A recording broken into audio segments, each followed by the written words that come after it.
going on an adventure with our pure canine duelist. Make sure you guys smash the living crap out of that subscribe button so you guys don't miss out on more content. Now, this is kind of interesting because we are going to be following the wonderful adventures of Pure Canine today. This is one of the more interesting decks that came out of the Kong's event. And yes, you guys should check out Kong's cards. Discount code MK40. Save you on your purchase. This deck is fueled strictly by the fire. That is Nori. So we're going to go ahead and Perulia. They're going to go ahead and you see the Lucius coming down here doing its job. I'm going to go ahead and grab up the Phimina. And then we're just going to go ahead and do a fuse. We're going to see the Malcharmy here.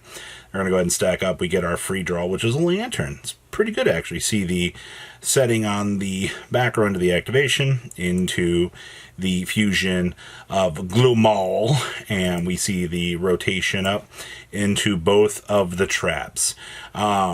We are basically good to go. I mean, this is literally one of the best openings that we could actually hope to get. And then, of course, Regola grabbing back Phimina and passing.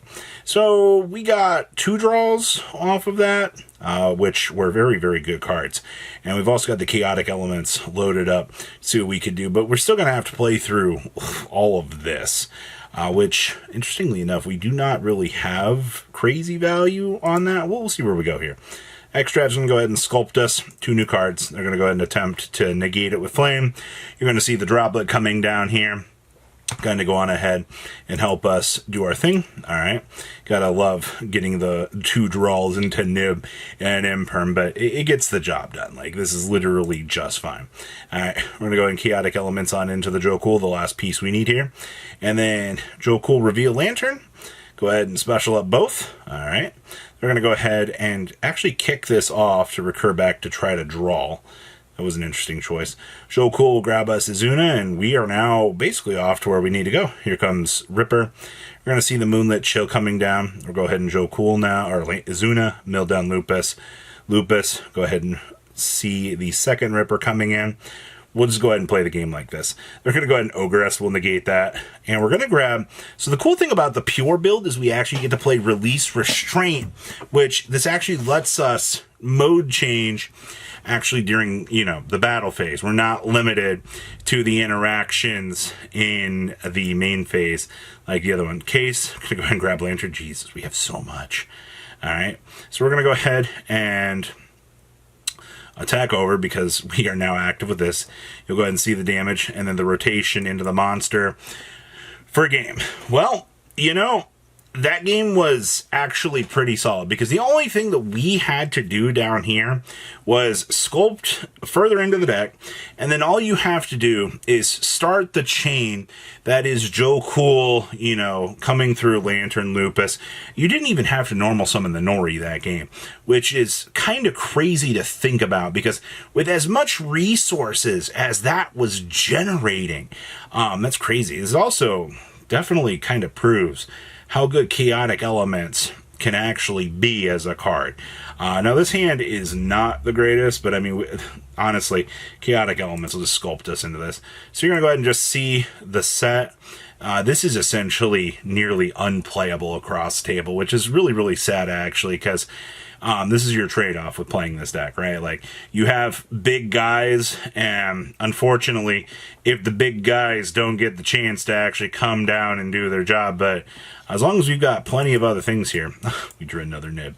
So Chaotic Elements is going to attempt to start this game for us. Go ahead and pull out the Lantern here. And then we're going to go ahead, Jokul Lantern, extend on down here. Basically, both of these being able to trigger is going to be disgusting. All right, go ahead and trigger. And we're going to get met with good old Skill Derp here. So this is actually probably going to be our saving grace because having both of these set up here means that we don't have to worry about recruitment for any other pieces, and our hand is now effectively dead. Well, I mean, they don't know that, but this is a battle of the bricks. All right, actually going to see the Jacks coming down here. Honestly, making the Jacks is fine. You need a big body to try to do something, and trying to get in some of that damage is good. It's also 2,600. So we're going to go ahead and set Droplet, set Imperm. Really wish we could use Droplet under this, but, they're just... We can't use Droplet under that. It's going to come up here in a second, actually, because it attack modifies and also negates their effects. So we're going to go ahead normal summon Joe Cool, because hey, remember, these guys, they can constantly be normal summoned here, and it just keeps on going. All right, we'll go ahead and attack on over here. Attack directly for 2,600. And then, all right, well, I mean, we're just going to close out the game here with Jax, right? And try to do something, but we actually top deck Rahu here, which is just going to let us put a bigger body on the field. So we'll go ahead, and now we get to see the triggers here, and we get to take out the Jax and take care of it. We'll go ahead and lose that. We're going to go ahead and get the Flame pulled out of the deck here. All right, we'll go ahead, and now we get to make another fusion. That's all we needed, which is one monster. Now you do see we are playing the Sting, which will target a monster and or a spell and trap card in your opponent's graveyard and banish them, and then you get to go ahead and draw a card. The control option with this card does not feel super good at all, but it does end up getting some value here. Go ahead and tuck this on back to go ahead and grab back Phimina. And we're back off to the races. So we're going to see the droplet here. It's going to go ahead and kick that off. Mission accomplished, right? Problem here, though, is we're left with this. We did draw a case for K9, which I guess can try to do something, but you see the concession across table because, unfortunately, the writing's on the wall. You do not have recoverability at that point to really try to come back into the game, which, you know, kind of stinks, actually. I do see that we drew double Joe Cool, and we have the Lantern. We've got the very infamous droplet here. Cross table, I see we have Rivalry and Flame, but we're at the same problem that we've kind of been having in these matchups here, where, you know, where are these stars at? We have to rely on the power of the Floodgate here to try to get us to a decent point here. And you do see the automatic pass of the Flame and the Rivalry, but I mean, this is gonna get us somewhere. I mean, Aqua, Pyral. All right, nice shifter. So we're gonna go ahead and see the Joe Cool, revealing the Joe Cool, coming on down here, bringing both into attack mode. We're gonna go ahead and trigger to grab up the Nori here. So this is actually where you're going to see the committed Nori actually start to be a little bit of a pain in the butt, because now we can actually get the body up here, which now you get to see the Lantern, and I'm actually incredibly intrigued by the opponent holding this, because this gives us 6K. This actually closes out the game. I guess we just tried to hold it. Okay, we're going to go see that there on summon. Okay, so we'll go ahead and we'll take 4K here.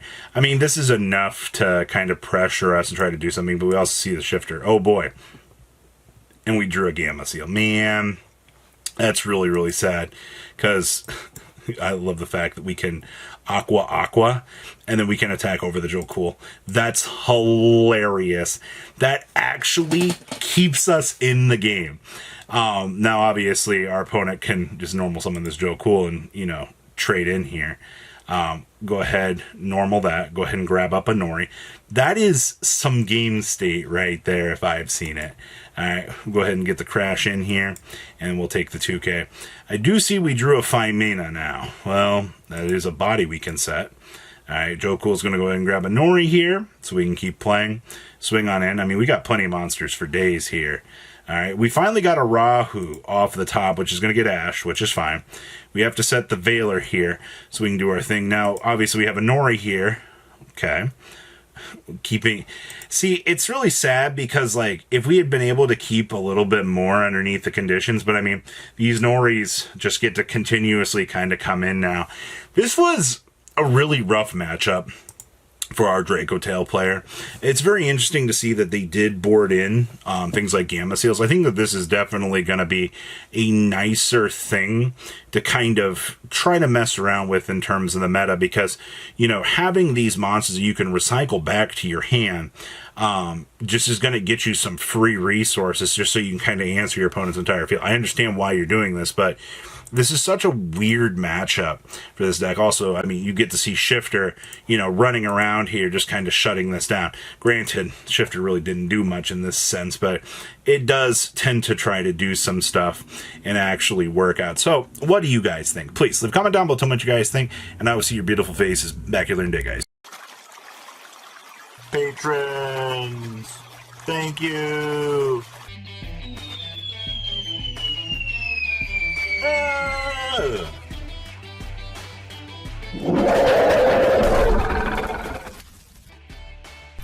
Thank you so much for watching. Check out these other videos.